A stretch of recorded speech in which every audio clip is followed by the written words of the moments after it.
you're coming across as a professional. So from everything from your business card to the reel look to the logo on the reel to when you put the reel in, you want to make sure it works properly, even just the basics. You'd be surprised at the number of reels we get that some of them don't work or um, they're just not professionally done.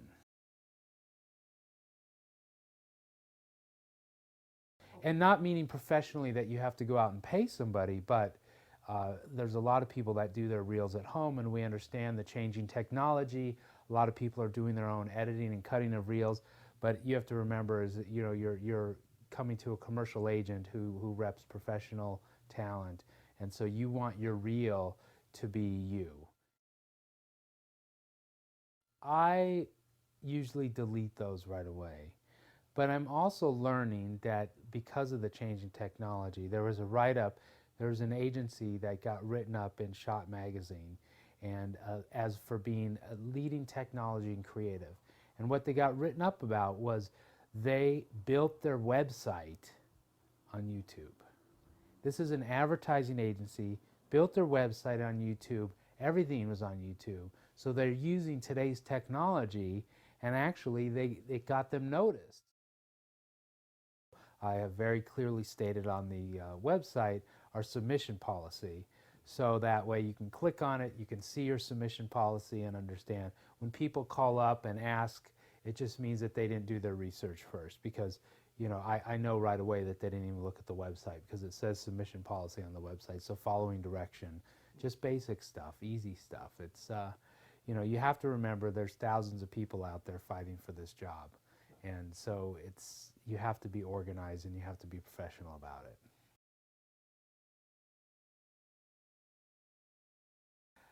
I get DVDs, I log them in, I keep track of where they come from, who they're from, what category, and then usually once a week, or if when I have time, I take a couple hours and I screen DVDs. Okay. I look at every reel that comes in. We may not make it past the first 60 seconds, but at least we look. And you have to remember that one tip as far as reel building goes is you're only as good as your worst spot. So if you have a spot on the reel and you're questioning if that spot should stay on your reel or not, take it off. Because what I'm going to remember is that spot. I'm not going to remember the best spot. I'm going to remember how bad that other spot was.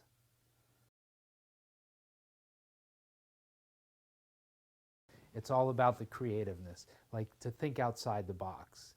And just because everyone's doing comedy, comedy, comedy, or this or that, but what else creative, what visual, what can you do that's different visually? Because remember, you're competing against so many people that something has to stick out. You have to be different. Your reel has to be good.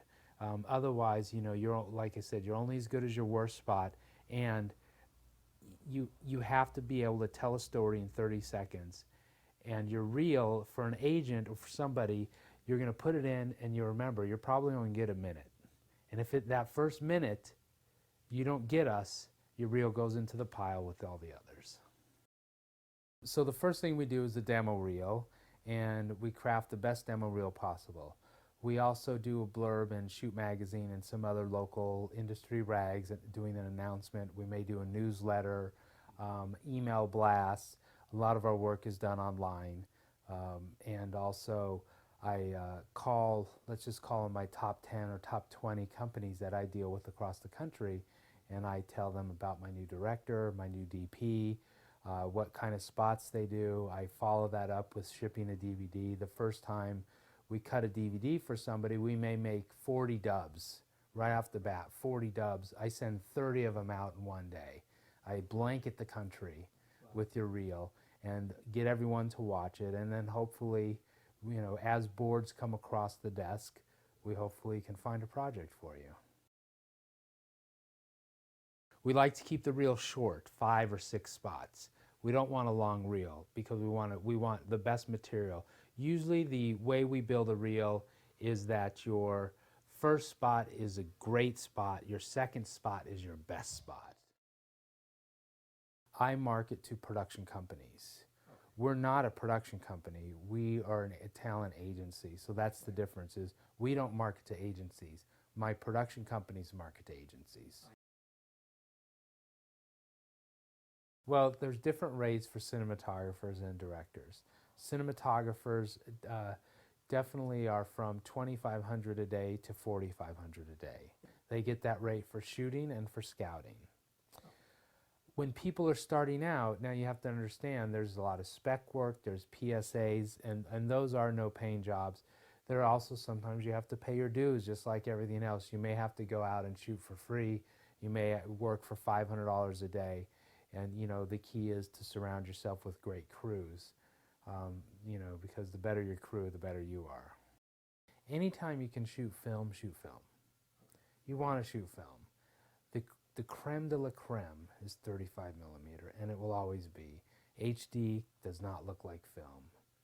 But as far as the HD world goes, there's a lot of great cameras out there. I don't think it's necessary for you to buy your own camera, but it definitely would be helpful. You have to be able to shoot film in HD. You have to have both examples on your reel, because we get more calls. We get a lot of calls, can you shoot HD? And nowadays, over the last couple of years, it's changed. 2 or 3 or 4 years ago, a lot of my guys were like a little scared of HD, and they didn't embrace HD, and they didn't shoot much HD. But now, if you go down my roster and ask them about HD, everyone has shot HD. My advice to anybody who's up and coming is you have to be creative, and you have to think outside the box. You're up against thousands of people for one job. So what is going to make your reel stand out? You know, you can be very creative and shoot an HD spec with your friend, but it's all about that creativity, thinking outside the box, trying to come up with a different angle, a different way to shoot it. That's what executive producers at production companies are looking for, is people that are uniquely different. We're open to all demo reels. We're thedirectorsnetwork.com, and you can go to our website, and there's a submission policy on there. And I'd prefer you not to call, because we're very busy doing our job, trying to get you work, hopefully. And if you go to our website, you just send your reel in, and with a note or a letter, and just remember, wait until you get the right reel before you send it in. Everyone is open to new talent, because that's the whole beauty of this business, is trying to find out, trying to discover the next David Fincher or the next big talent. Who is that going to be? And that could be you. Right. That could be you. It is harder and harder to, as an agent, to take on a director or a cinematographer that's an up-and-comer. I would recommend that if you're more on the up-and-coming side, that it's actually better to try and secure a position at a production company rather than with an agent. Because as an agent, I really need experienced people. It's very hard, unless you come to me with a reel with 3 or 4 spots that are all outstanding, creative, and just like, wow, those are great. That's different. But unless you don't have that wow factor, if they're just average spots, there's a lot of people that I believe in, I thought would do well, I put a lot of time and money behind them, and it's been a little difficult. Yeah. And that's a risk we have to take. That's the business. Is some people, sometimes it works and sometimes it doesn't.